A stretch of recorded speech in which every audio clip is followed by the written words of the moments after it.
Majo John Madden from my camper van in Veracruz, Mexico, sitting right next to the huge harbor, Navy base over here, and huge commercial harbor in that direction. I just made 2 videos celebrating my really great friend Erubiel, who with his wife runs a restaurant, pop-up restaurant that they put together from scratch several times a week on a hillside in the beautiful Colonia Moctezuma outside of Xalapa, the state capital.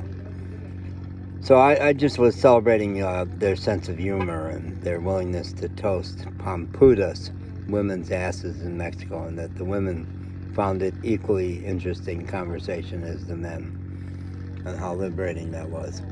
But it doesn't give a good picture of Erubiel.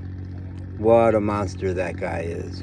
He is a big strapping guy, huge beard, was a ranch hand before he decided to be an entrepreneur. He and his wife decided to take a big risk and open a restaurant. Yeah, the very first day that I really spent time with them, they are open all day on Saturday and Sunday, and so it's a chance to really visit that is hard to do on their evening shifts. He sat down with me. The restaurant was slow, and he pulled a little chair over, a little stool, sat down next to me and said, "So why doesn't your son want to talk to you?" And he listened.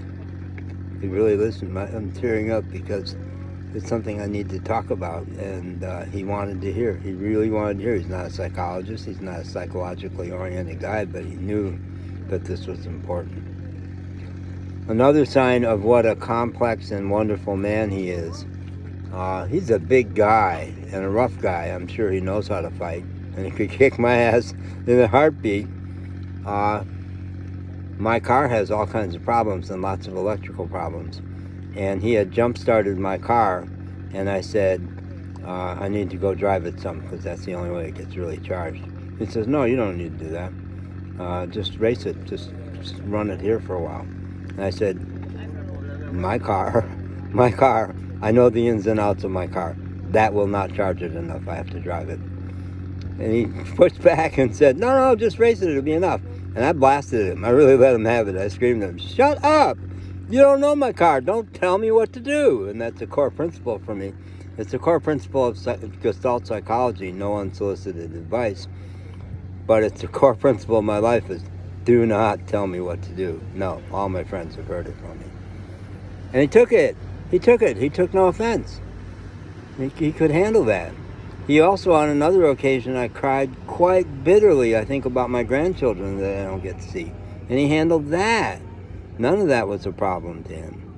On another occasion, I pulled my big honking camper van into a parking spot right next to their restaurant that had recently been excavated.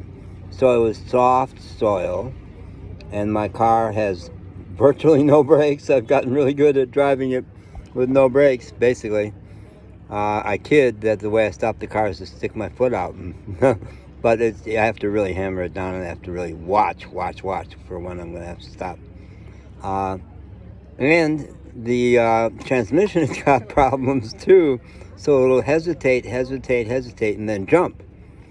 So I pulled out as far out on that cliff, that edge that had recently been excavated, with about a 80-foot drop, just a few feet ahead.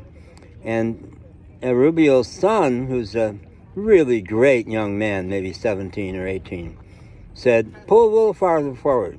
I said, "No, no, I'm not doing that." He says, yeah, come. And I blasted him.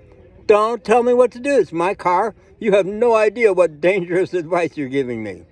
And the mom came over because she heard, because in Mexico you don't have flare-ups like that. They're very indirect, very loath to have conflict.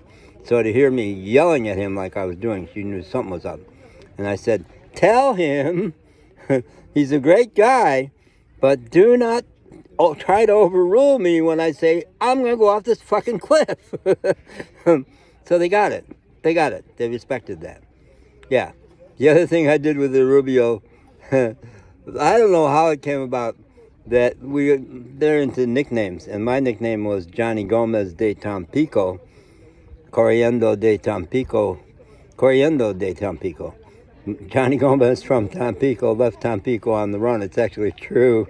I had run afoul of the law in Tampico and did leave there pretty quickly. Yeah. Yeah, so they loved that. And I don't know how it was I gave Erubiel the nickname El Pussy Gato. El Pussy Gato. Gato is cat in Mexican, and I was calling him the Pussycat. And his son adored that. Everybody thought that was hysterical, and he did not mind. He doesn't mind being teased, because it's a Mexican thing is to tease each other, good natured. The guys just have to do that. Even cops always end up doing that, teasing me about the bumps in my car and stuff like that. So, toasting Erubiel. What a man. Thank you, Erubiel. And he probably won't even watch this because it's way too much English for him.